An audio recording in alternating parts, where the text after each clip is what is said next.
The views and opinions expressed on this station do not reflect the owners, management, staff, clients, or partners.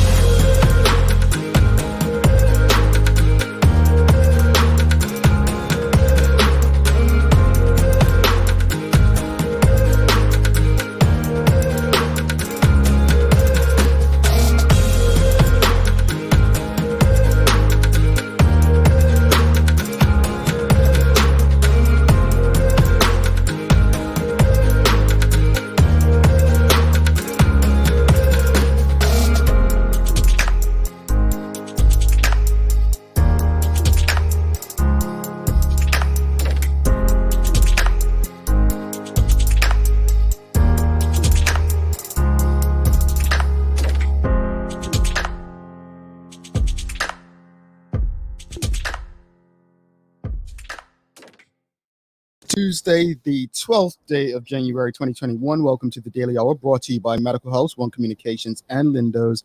I'm Jamal Hartman, along with Carla Zul.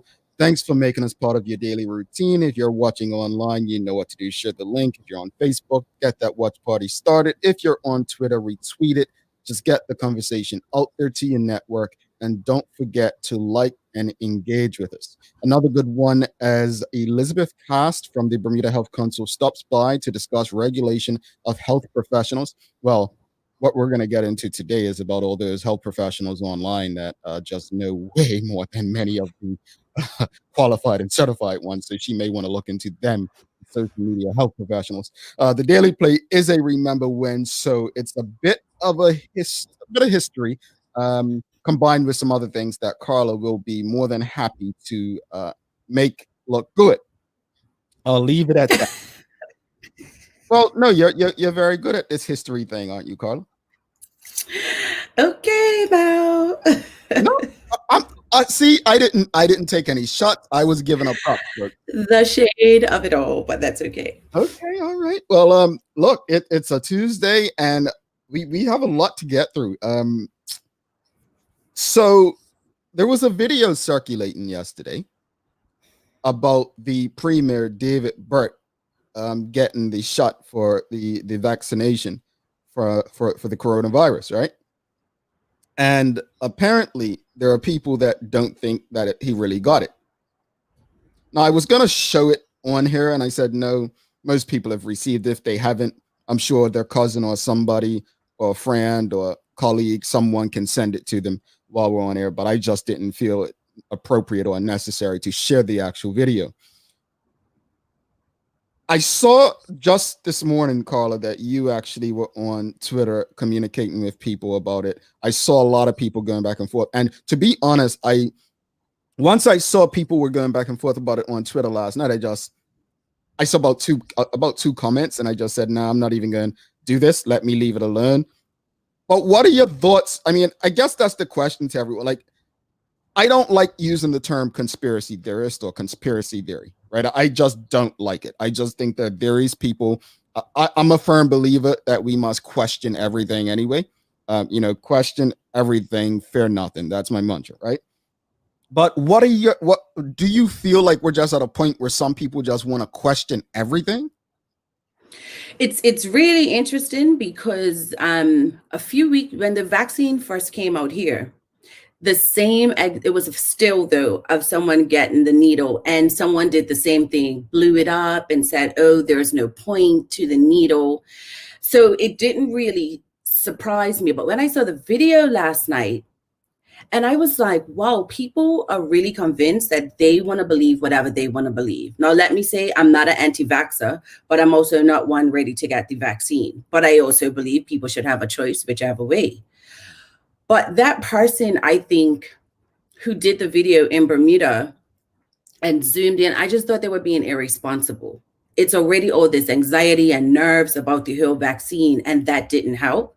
And then looking at some of the comments on Twitter last night, and I said to someone, well, why do you have to get vaccinated if you still have to wear a mask? Mm-hmm. And I was just like, that's neither here nor there. Let people believe and explore what they want to believe, but you're not helping the rhetoric.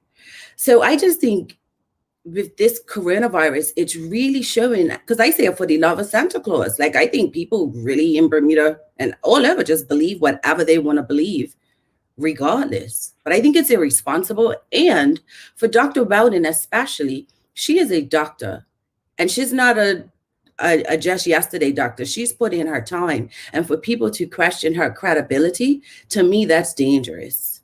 Why would she do that? Why would she fake that she was getting the vaccine and just work so hard to get where we are today? I think it's so disrespectful. Well, you make a lot of good points. I mean, I want to go back to the whole belief thing, right? Because I want people to understand, and I want to be I want to ensure that I'm clear in saying what I'm about to say. We are free to believe what we want to believe, but just because we believe it doesn't make it true. Let me repeat. We are free to believe what we want to believe, but just because we believe what we do doesn't make it true. So, to Carla's point, it's not even about shutting people down and saying that they're wrong. I'm simply saying that not everything that you see or you believe you see is actually reality, right? There's a thing called perception. Sometimes what we perceive is not actually reality. You can look at that video and believe that you don't see anything, but a doctor may say it and say, yeah, I see it right there, because they may have a trained eye. However, that said, there's another way to look at this.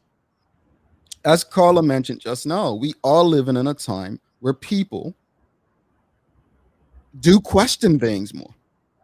And based on history, recent history, they have every right to question things. They do. But I will say this, sometimes we just have to use our brains. Not everything is as we want it to be. But here's a giggle, Jamal. Being transparent, I'm one of the co-founders of People's List, right? Over 20,000 people. Dr. Kaiwan Braun goes into People's List and posts a video showing with I think it was like a box, how a retractable needle works, which I thought that's fair. People are saying they didn't see a point. He's showing what happens. Do you know someone actually reportedly posed as scandalous? So it's like, you want to believe what you want to believe. He's trying to show you common sense, and you're still determined that you don't want to believe. And those are the people who I think are dangerous, when people are so narrow in their thinking that they can't even entertain anything else. It's like, wow. Yeah, I think a lot of people are tired of talking about it. Like, at this point, I think it's if you're for it, then you get it. If you're not, then don't get it. I think it is an overdrive. Like, you have some people that are saying, I've never ever seen so many medical professionals promote and market something like this, right? But it's definitely a time and a place for things. They're saying, well, to prevent the spread, we need to encourage as many people to understand that this is safe. But on the other side, you have people with legitimate questions, like, that makes sense. Well, why the rush? Why are they marketing and promoting this? They've been marketing and promoting a lot of different drugs over the years. Have they been helpful? So I understand the questions. I guess we are well within our right to ask a lot of questions. But when we begin to jump on every and anything, it kind of diminishes. And I'm speaking from experience. When you're fighting a cause or fighting for or against something, you don't want to diminish it with just things that may not be true. It can be very detrimental to the cause you're fighting, and you may miss some key components of what could have led you to the promised land that you were seeking. So I don't want to give advice, but I'm watching this closely, and at the end of the day, I just want people. I'll tell you what keeps me in a stress-free mode while all this is going on. At the end of the day, no one's forcing me to get a vaccine. No one's forcing you. at least right now. And as long as that's the case, if you want to go get it, so be it. If you don't, so be it. It's not. I concur It's really 100%. not a debate. Like I just don't get it. Like if that's what people want to do, so go ahead. But if you don't, okay. It's okay. That's that. I want to move on to. Did you see the FBI warning that there's supposed to be protests at about all 50 state capitals and the capital of the United States? You saw that? I did. I saw it on, I want to say Instagram, but yeah.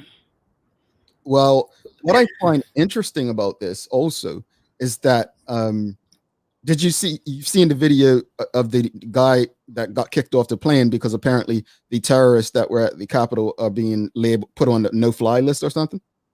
And he had the, sorry, I'm being biased. And he had the audacity to be crying. Really? But you wasn't crying when you were doing your thing. And then, you know, the gentleman who had on the animal outfit, he's in jail and he's demanding to have some sort of organic diet. Like, it's amazing how, and then he's a victim now because he wants certain foods. But they wasn't thinking about that last week, Wednesday. Mm-hmm. Well, I mean, look, these are interesting times in the United States as far as what a protest looks like, who's allowed to protest, the different rules for various protests. But it'll be interesting to see how this turns out. I don't know. I mean, I'll be watching it on TV like most of you. I'll leave it at that. Did you see the mom and the children? There was a video. I said I went on one of these social platforms, and they asked. They took the mom from her children. I don't know. I didn't understand it. So maybe she took her children with her to DC because she was flying, and the kids were screaming, and people were. It was just mayhem. And the police were like, they was like, she's got kids. It was like, that's okay. We've arrested people with children before. Oh, they've murdered Black people with children, so that's no excuse. Another thing I want to mention before we go to the audience is I believe 2 police officers in the Capitol were suspended, and people are cheering this. I'm like, nah, suspended. I mean, with what went on, one of the fellow officers dying. I mean, suspension. I mean, is that suspension until the investigation's fulfilled and then they're fired? But it looks like they're making moves to do what's necessary there. Let's go to some comments. We have James Burt saying, one of my mantras is don't believe everything I think. He also says, sure, ask questions, but spreading disinformation can be dangerous. Absolutely. I mean, I agree with that. Also, but I think we need to be careful because what is disinformation? I will be like just very transparent here. Not everything we see in mainstream media is necessarily good information. There's a lot of disinformation in mainstream media. A lot, and I say that because a lot of what we take as gospel is not. It could be misinformation, has been proven time and time again. So I think that right there is even questionable right there. What is disinformation? There are people who support Donald Trump that believe a lot of what the mainstream media reports is disinformation. Do they have a point? Maybe. But do we collectively care enough to research that? Probably not.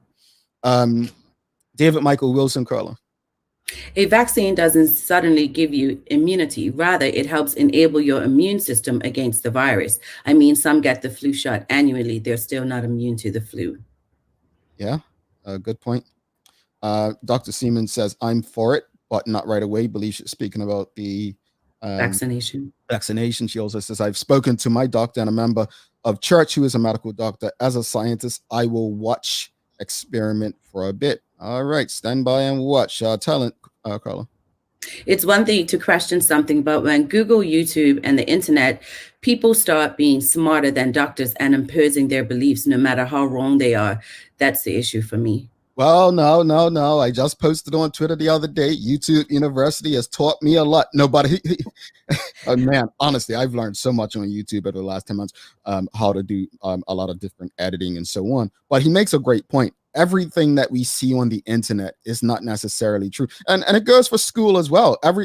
Majority of us, a lot of the things that we were taught in school like 10, 20 years ago is no longer relevant or been proven differently. I remember Junior Birchall back in the day used to speak about what he was taught at Saltus in history. Like back when we were actually taught that some Black heroes were actually not heroes, but they were villain, like they were the bad guys. So a lot of what we're taught, and this is what I'm really trying to get people to think, I always say grow beyond our environment. We have to think beyond what we've been taught and told. We have to. We cannot believe everything we've been taught and told. We have to challenge our own thoughts, challenge what we've been taught and told for our own benefit. Terry Stewart says top tier privilege when speaking about the Capitol terrorists.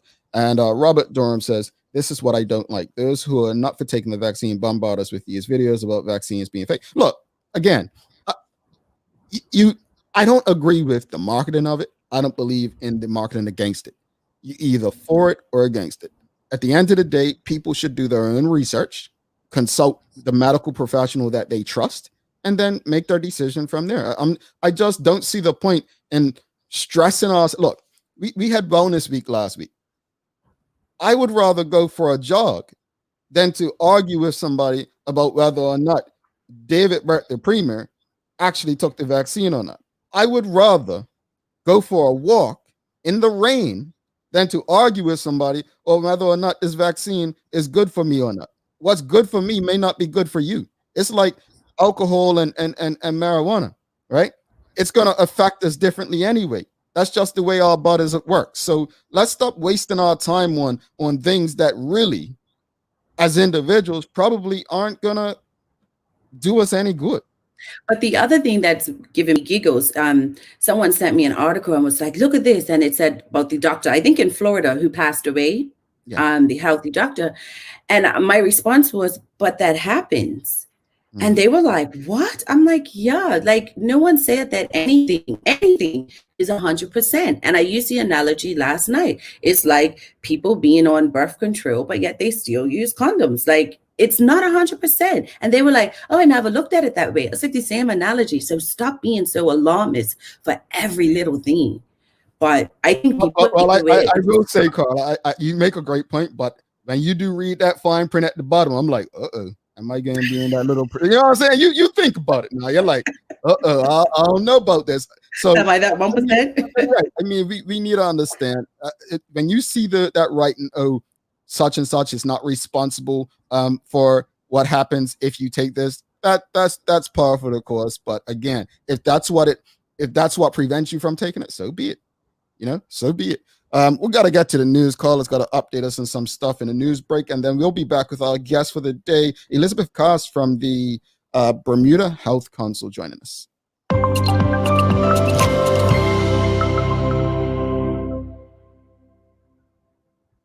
Premier David Burt describing a headline and story published in Monday's Daily as totally inaccurate as he refutes claims that a tax on rental income will be introduced into the 2022-2023 budget.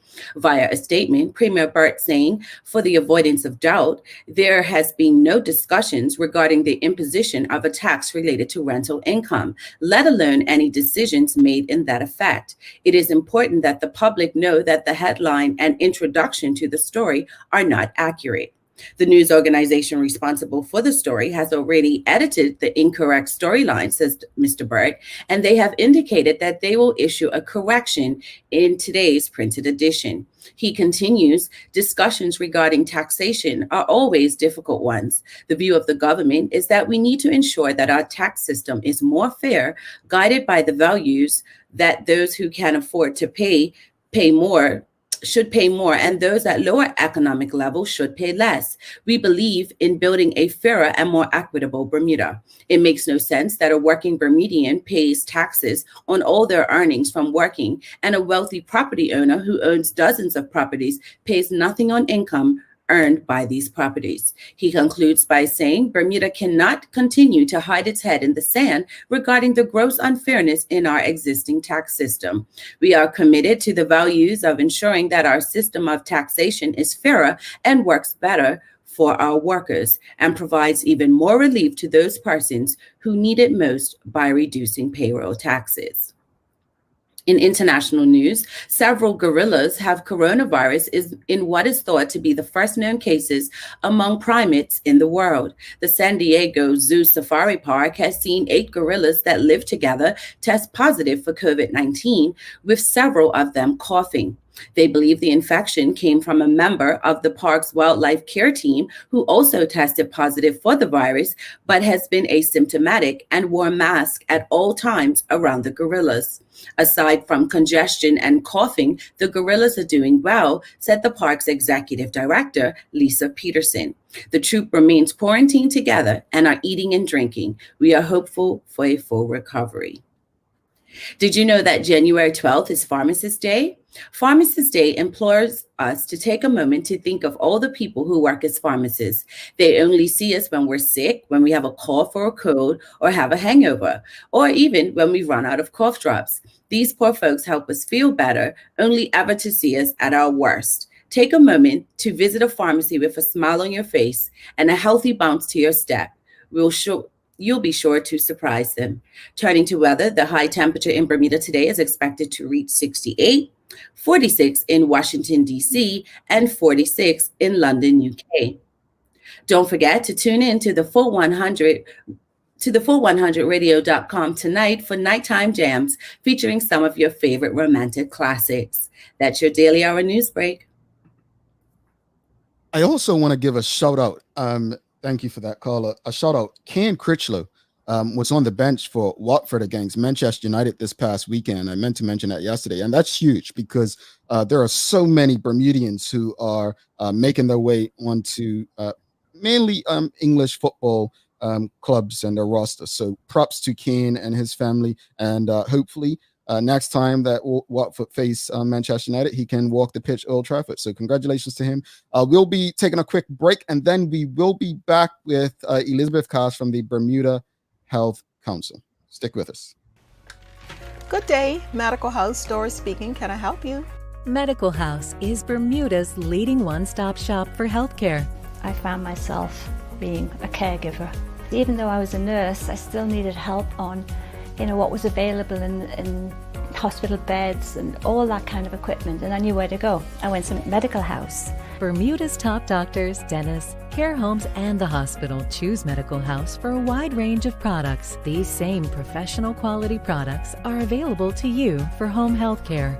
I was very pleased with Medical House and the help they gave me when I most needed it. Your experience with Medical House is about getting your needs met, but we also try to provide knowledge to help you through whatever you're experiencing. Medical House is on Millreach Lane in Pembroke, where there is private parking right outside the door. I would recommend them to anybody. Call or visit Medical House today. Go Macro started up at the beginning of the millennium in Wisconsin in the U.S. with macrobiotic farming in mind, motivated by the pursuit of health through balanced nutrition. Go Macro is a family-owned company dedicated to living and promoting a natural whole food-based lifestyle. Like most whole food businesses, Go Macro is also dedicated to bringing you the flavors they love. This month we're featuring Go Macro Vegan Organic Granola and Coconut, Sunflower Seed Butter and Chocolate, and Coconut Almond Butter Chocolate Chip Macro Bars. Lindos, why go anyplace else? All right, welcome back to the big show brought to you by Medical House One Communications and Lindo's. Also, our friends over there at Channel 82, where you can also watch this and many other locally produced shows if you have One Communications cable. Without further ado, let's bring in our guest for the day, Elizabeth Kast from the Bermuda Health Council. I just think it's so appropriate that today she would be on with health regulation based on the conversation on, well, can we say Bermuda trending over on Twitter, Facebook, and probably WhatsApp too. Elizabeth, welcome to the show. How are you? Good morning. Thank you for having me. Thanks for coming. So, yeah, you heard our conversation this morning. It's a lot going on that we discuss, and Yeah, people will be free to believe what they want to believe, but that's not what you're here for. We're here to talk about the regulation of health professionals. But let's just get started. When people think of regulations for people, they think, what are the rules for certain people? Like they have regulations for cab drivers, and here we're here for regulations of doctors. But what is health profession? Sorry, what is health professional regulation? What does it look like? Absolutely. So, health professional regulation refers to the legal requirements that health professionals have to meet in order to practice. So, the big ones are making sure they're actually qualified to practice in their profession, that they obtain a license to practice, they maintain their license through things like continuing education and remaining in good standing, and also that they meet the standards of practice for their profession. So those are the main components of health professional regulation. But it really comes down to, let's make sure not everyone can call themselves a doctor, right? Title protection. What do you have to do in order to call yourself a health professional, whatever that profession may be? Interesting. You mentioned not anyone else, not anyone, just anyone can call themselves a doctor, because we see where I'm located in Florida, in Palm Beach area. We just saw the famous young man. Well, he became famous because he was uh, arrested for fraud a few years ago as a teen, acting as a doctor, and he just got caught again. Like I think Carla, we spoke about last week. But one would think that Bermuda, you just can't do that. Like you just, it's just impossible. But I guess that's why people like you exist, to ensure that it definitely can't happen. And Ms. Cass, how are health professionals regulated in Bermuda? So there are statutory boards and councils that serve as the authority that regulate health professionals. So, an example would be the Bermuda Dental Board, the Bermuda Medical Council, Nursing and Midwifery Council. So, there's seven in total, and they oversee 23 different health professions, which is quite a lot. And we have around 2,500 health professionals in Bermuda. So those are boards and councils made up of health professionals that are appointed by the Ministry of Health, and they're functioning pretty much on a voluntary basis. They get a small stipend for meetings that are held, but they're mainly in their role because they care about ensuring that the standards of practice for their profession are maintained, and that we as the public are being provided health services by qualified professionals. So, what is the health council's role in the regulation? Because you said that it's so voluntary, but do they receive reports from people or do they investigate? What's their role? So there are statutory boards and councils, as mentioned, whose role is to vet applications for people applying to become a registered health professional. They look at what the standards of practice are for their profession to make sure that they're always maintained. So, a good example is during COVID, the dental board, the medical council, and others, they develop standards of practice for how to ensure infection control in health facilities to make, and by developing those guidelines, they could oversee the professionals in their field to make sure they were maintaining safe, infection control practices. So that would be a great example of what their functions are.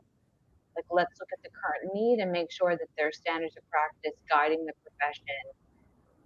So COVID actually provides a great example of different ways that regulators are critical. So sometimes you hear where I remember years ago there was this controversy because they say like a doctor may not have passed an exam at a certain level. Is there a difference between, just for example, someone that barely passed or someone that passed high, in the sense when it comes to the qualification, or as long as they've met the standard, it's just they've met the standard? As long as they've met the standard, they've met the standard. I don't know about other jurisdictions here, and every profession has different, requirements to become qualified here. So, It's interesting you say that. So, I guess in New York City, everyone probably been to New York. When you go to different restaurants, they have a grading on the door, like this was inspected and it's graded A or C or D, whatever. How would one know what the grading is? Like, is there a grading system with the medical regulation? Is when I know within where I am right now, right? What we are able to do with your health insurance is to find a doctor, you can go on the website of the insurance company, and then there's ratings, there's comments. The school is listed. It's just so much information. Is this something that is within your scope, or is it something being considered, just so that people can, I guess, get more out of what the health professional regulation looks like? So it's a great question. It's an interesting concept. There are a lot of opportunities on social media to provide feedback, positive or negative, on different businesses. So I would think that if there was public interest in, doing a rating system or giving feedback on a health service, it would probably be better to do that on the health business as opposed to the individual health provider. So that would be my short answer. Is there isn't something that exists now. If something like that were to exist, where the public could, or even the government, like you mentioned with the restaurants, could do a rating system, it would be probably more the business itself as opposed to the individual practitioner. Indeed. Ms. Kast, question, because I've seen it again historically where sometimes people question the qualifications of homeopathic doctors. Can you explain to people who think that because someone does natural medicine, for example, that they're still just as much as a doctor as traditional, or are they? So again, when it comes to regulation, we're really talking about title protection. So in terms of doctors being regulated, it's really medical doctors who are regulated. So it would be, these are the qualifications that someone has to meet in order to call themselves a registered or licensed medical doctor. There are a lot of professions in Bermuda that aren't regulated, such as the example that you gave. So in order for someone to call themselves, let's say, a doctor of naturopathy, there's nothing that would prevent them to do that, because that's not prevent them from doing that, because that's not a regulated profession in Bermuda. But being able to call yourself a medical doctor is, or a doctor of dentistry.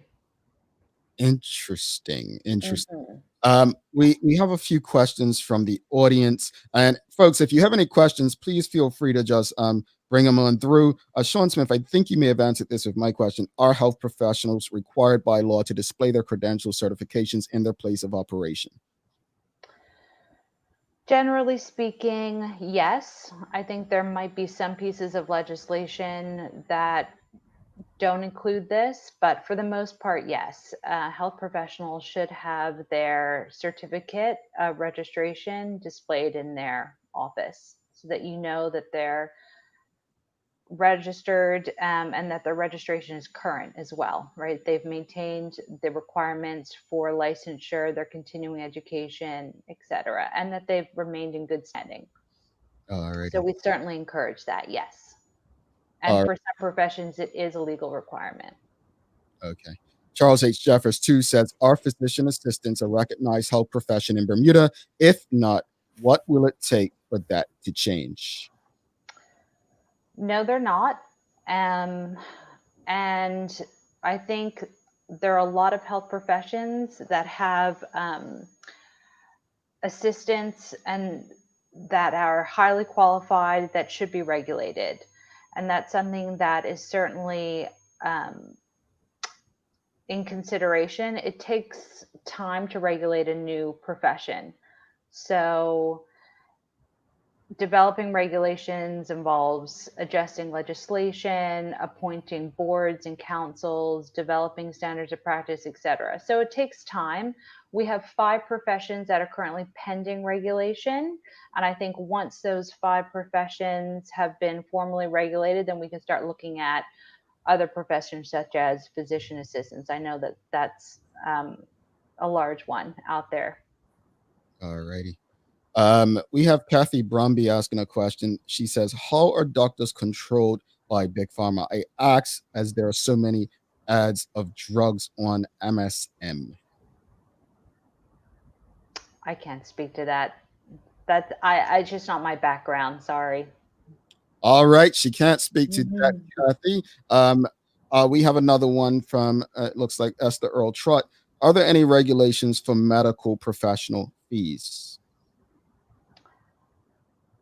So some fees in Bermuda are regulated, primarily fees for service in the hospital and some fees for services provided in the hospital by medical professionals that are specialists. So short answer, some fees are that fall under the standard health benefit package are regulated, but I would say most fees that you experience, like when you go into a private practice, are not. And interestingly, that's probably the biggest complaint that we receive at the Health Council are complaints around fees, billing. I can't believe I was charged this much. And that, for the most part, like I said, is not something that we can do anything about. If it's in private practice, generally speaking, they aren't regulated. So when it comes to the complaints that we see around health professionals, it's fee-based for the most part.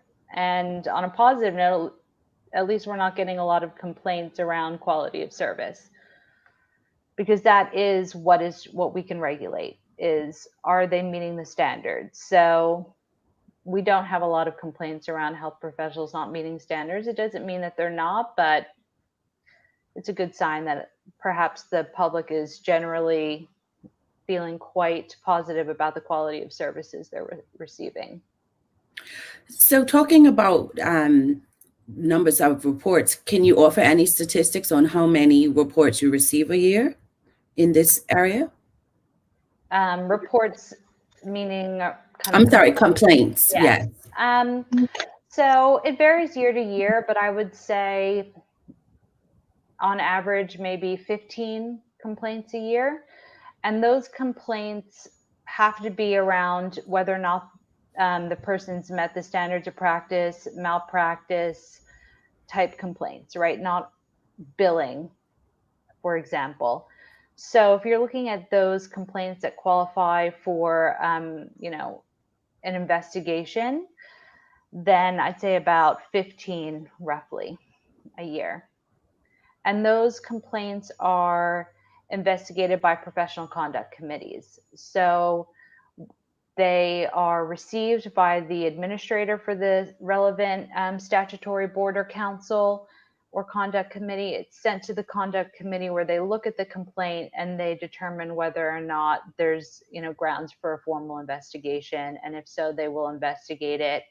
And if the investigation determines that there's kind of evidence showing that the complaint's founded, then it would go to the relevant board or council for a disciplinary inquiry or hearing.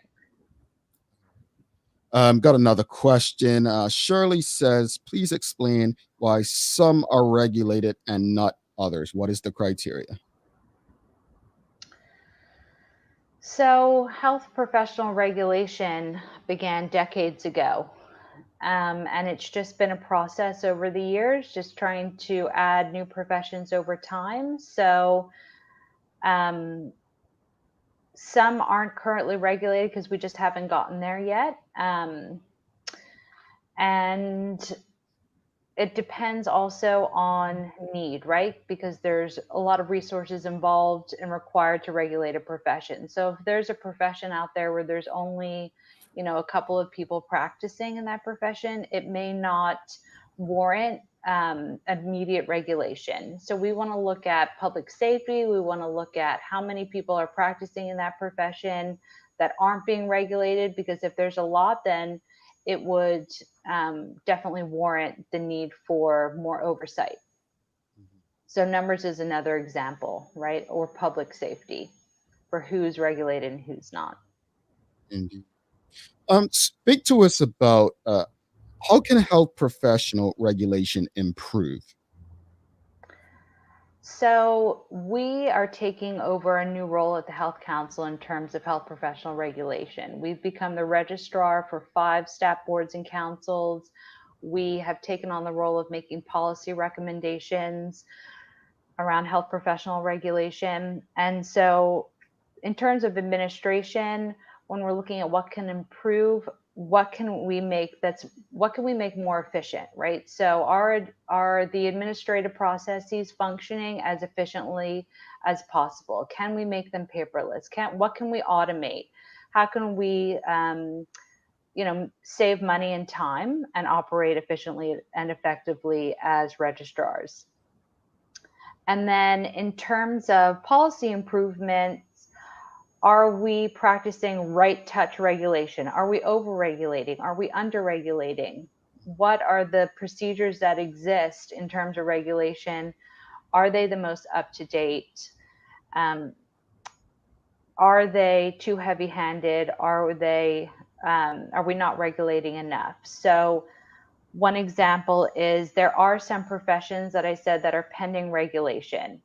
And that would be a great improvement, I think, to the system. So social workers and counselors are 2 professions that we're looking to regulate. And that would be a big improvement to the system, in my opinion, because counselors, social workers, they work with our most vulnerable people. And so it's important to make sure that they are qualified and that not anyone can just call themselves a social worker or a counselor, and that they meet standards. And of course, in the odd case, can be held accountable if for some reason they didn't meet those standards. I think I'm actually shocked because we speak about mental health a lot on this show, and I was actually thinking someone in the audience may have asked that regarding does the Health Council regulate them as well? So it's interesting that you're moving towards social workers and the like. I guess where I'm going with this is, and this is no offense to anyone, but there are a lot of people out there now that are, I guess, becoming marriage counselors, like not official counselors or coaches and so on. Where would that fall? Because these are people that promote themselves as, wellness and well-being. Would they fall under this same thing? Mm-hmm. So it's a great point. In the US, for example, there are very strict qualifications that someone has to meet to call themselves a licensed marriage and family therapist. So if that were to be regulated here, then there would have to be very clear guidelines for how you can qualify to call yourself that profession. And that's a great example of what health professional regulation is all about. So I can't say whether or not those people would be able to continue to call themselves that, because it would depend on what the regulatory authority or the staff board or council determined were the criteria to use that title. Got you. But that is a regulated profession in the US. A good example. All righty. All right, let's go to 2 more questions. Kathy Brumby says the co-pays for specialists is crazy, but not regulated outside of the hospital. It's a question mark, but I'm not sure if that's a question. Then we'll just go to our second question. Are the schedule of regulated fees available online? I'll have to get back to you. They may be on our website. A lot of them are legislated, so they are actually in pieces of legislation. So I would check our website because I'm sure that there are some fees published on there. All righty. Another one, we have Sean Smith. He says, do you work with Bermuda Addiction Certification Board? No, but the Board of Addiction Counselors is part of Allied Health. So what he's referring to is, I believe, not the regulator, but maybe the means for getting the education requirements. So it's like adjacent to the Addiction Counselor Board. So we work with the board, but not that. I believe that's like an education institution. So let's say someone has questions. I know Kathy Brumby just asked about regulated fees available online. They have questions about a specific doctor. Bermuda Health Council isn't the place they would call, no? Correct. So doctors, nurses, midwives you should contact the office of the chief medical officer, and everyone else contact us. I think that's how I like to say it. Nice and simple. very, very direct. Very clear. We're the other 20. So Yeah. the 23, we're about 20 of the 23. We But do you appreciate. feel that?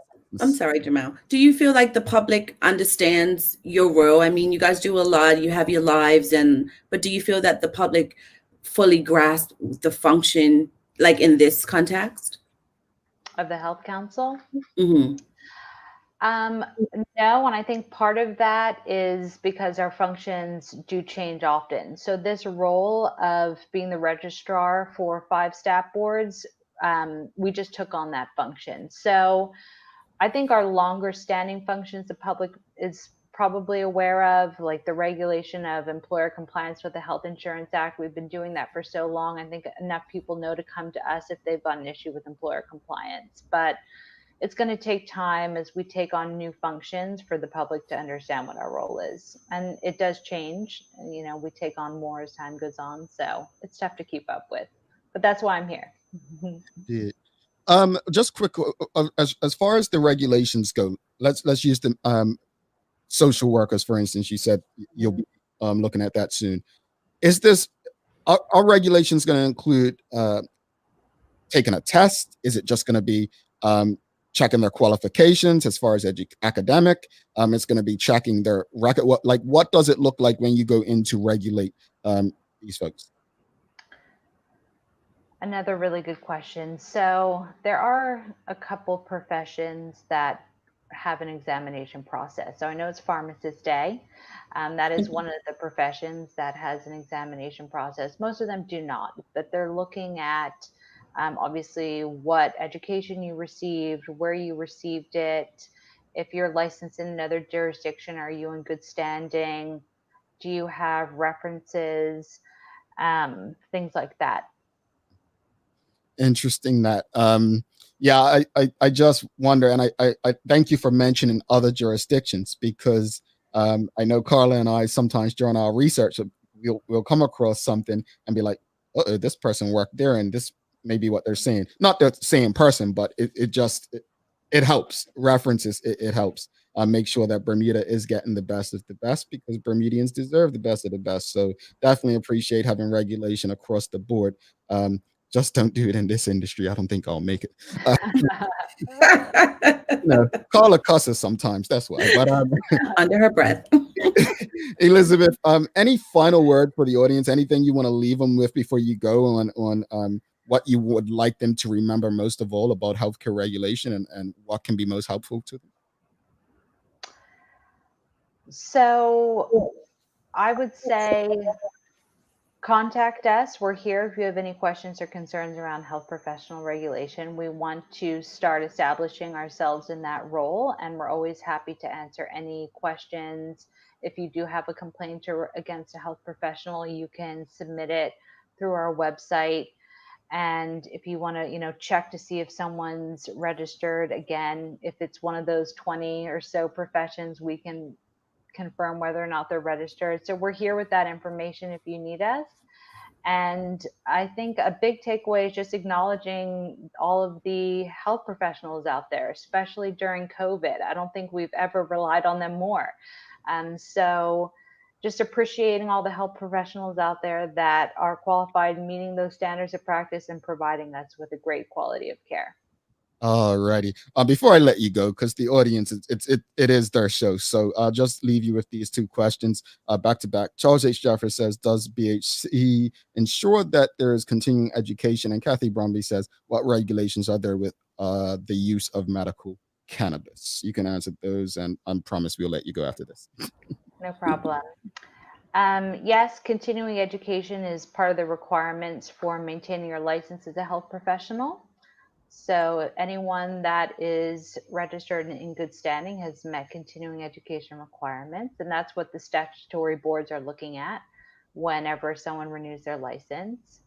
and I'm not familiar with the medical cannabis regulations, so that would be probably a better question for the Ministry of Health.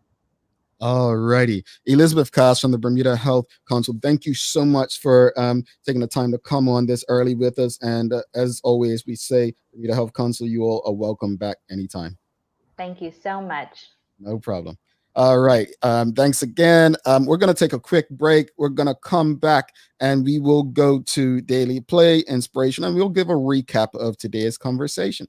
So don't go anywhere. This is, look, I'm all about You're all smiling. I'm all about helping Carla look good, folks. That I'll leave it at that.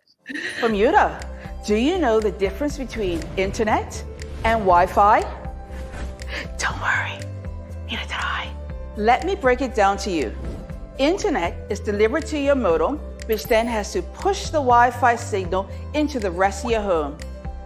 Do you find that the further you're away from your modem, the weaker your Wi-Fi signal gets? That's because Bermuda's homes are built hurricane tough. It's really difficult for that Wi-Fi signal to reach every room.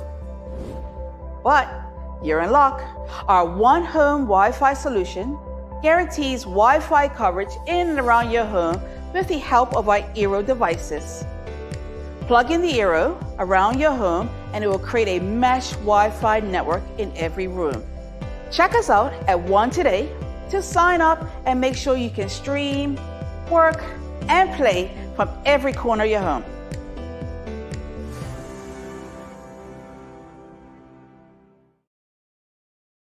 All right, welcome back to the big show. Thanks again to all of our partners, Medical House Lindos, One Communications, and thanks to Elizabeth Kast and the Bermuda Health Council for stopping by. Folks, if you enjoyed that conversation, make sure you like or love wherever you're tuned in from the show. Make sure you let us know your thoughts on today's episode. Today, we have the Daily Play, and it is a history question. Remember when? See, when it comes to these questions, folks, I'm all about trying to make my colleague look good, right? You're lying. It's about making sure she looks good and that you learn something. And every last person, because I'm confident that we have the most intelligent audience out there, knows the answer to today's question. Everyone. All right, so here we go. It's a history question, and you don't have to remember far back for the answer for this one. Here we go. And what? Now, it's not just history, it's a place as well. So I'm combining Thursday. In what city, month, and year was the coronavirus disease 2019 first reported? Oh, Wuhan, China, reported in February 2020. Are you serious? You said reported. It wasn't in March because it was rumbling in January, maybe. They did Wuhan?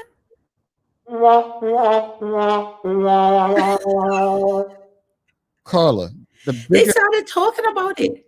What? I said when it was first reported. Oh, well, I first heard about it in March, but I don't know when it was first reported, so I thought January. I mean, it's called COVID-19. It's in 2019. You talking about 2020? Because I thought it was January, Jamal.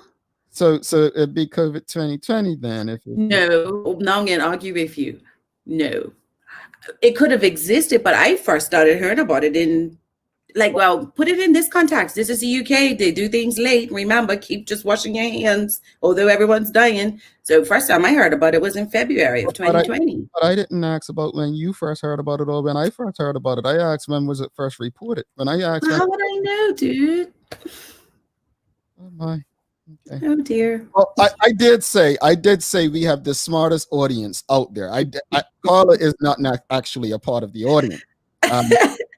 He never included me in that statement. I noticed. Yeah. I didn't mean to, but according to, I know people are saying November, some saying September, but it was actually first reported. But there was talk that as far back as November that it was it existed. Now again, this is 2019. there are some people that say, oh, well, coronavirus was first discovered in 1965. No, I specifically said coronavirus 2019 disease. So, yes, it was first reported in Wuhan in December of 2019. I get a half point. I say a Wuhan. Thank you. We'll give you a third because it was 3 components to the question. It was city, month, and year. You could have at least gotten the year. Okay. I mean, it was in the question for you. But yeah, I'll just give you from the WHO's website about COVID-19. Coronavirus disease 2019. COVID-19 is caused by a new coronavirus first identified in Wuhan, China in December 2019. So that's the answer to it. Now, I will give. But I get to sing tomorrow. I'm going to give Carla this. Please don't. I'm going to give Carla some points here. On February 11th, 2020, the World Health Organization announced an official name for the disease. So we're going to give her some extra points because that's when the official name was announced on February 11th, 2020. You need a cough drop or something? Well, what's going on there? Anyway, like I said, show us some love. Give us a like or a love for today's episode. What are your thoughts on today's episode, Carla? It's good to know that Bermuda's a really powerful country. I don't know if some people sleep on that. Bermuda has it together. So it's a comfort to know that the doctors that look at the complaints, she said they're so low. Doctors are doing well. She said very little about quality. So it's good to know. I guess I would like to know what those complaints actually are. Like what are the complaints? Is it they charge too much, or is it malpractice? Is it I went for a toe problem and came home with a finger issue? Like, no, I mean, in the US, it's pretty much, people sue regularly here, right? So you don't really get that in Bermuda. So I'd definitely like to know where I can go to get the information on what those complaints actually are. Not as a matter of being I guess this is a Bermudian term, pokey Bermudian, but more or less to get an understanding. Yeah, it would be interesting to know. I definitely agree with you. I can't believe in these states sometimes they write like not this arm because they're so worried that, for example, if something's being amputated, it might be the wrong one. Yeah. I mean, you've heard the stories of things getting left in patients in here. So it's insane. I just hope people got something from it. It's interesting that they'll be regulating, expanding what they do as far as regulations. I think that's something to celebrate. Now, I use the example of New York restaurants. Like you go in them and you see right on the front doors, you usually say the grade letter. I wonder if Bermuda, I don't know, someone let me know if Bermuda restaurants are regulated in the same manner, or even bars. Like, I think I'm not necessarily, I'll be honest, a fan of regulations. If it means like costing people more money to operate, but I am a fan of the safety of people who are using and supporting any product or service. So it's any restaurant I go in, I look for because it's 1 out of 5 and it's bright green and it has to be displayed. But 3, 2, nah, let's go. It has to be 4 or 5. So you're telling me you're real hungry and it's got a low rating. You're not stopping? Jamal, they do stories out here all the time in the UK about stuff that they find in restaurants. No, sir. Nah. Okay. All right. Well, I mean, I used to eat out with a person that looked that great. So I mean, go on Yelp every 2 seconds. Me, I'm just like, look, hit me up. I'm good. I see some other people eating there as well. They'll just share my pain. What you got for inspiration? A friend is someone who understands your past, believes in your future, and accepts you just the way you are. Unknown. All righty. Accepts you just the way you are. Well, I'm going to tell you, I don't want no friends to accept me the way I are. You better be pushing my ass to be better on a daily basis. But anyway, but that means accepting my flaws, though. Yeah, there are plenty. We love you just the way you are. No, just have a great day, everybody. And be safe, be kind, and stop spreading your stuff, whatever your stuff may be. Stop shoving it down people's throats. All righty. Thanks again to our partners, Medical Health, One Communications, and Lindo's, for ensuring that we're able to do this with you. As always, we appreciate you. We love you, and we thank you for making us part of your daily routine. If all goes well, we'll be back to do this again tomorrow. Carla Zul is right there. I'm Jamal Hartman. Folks, make it a good day.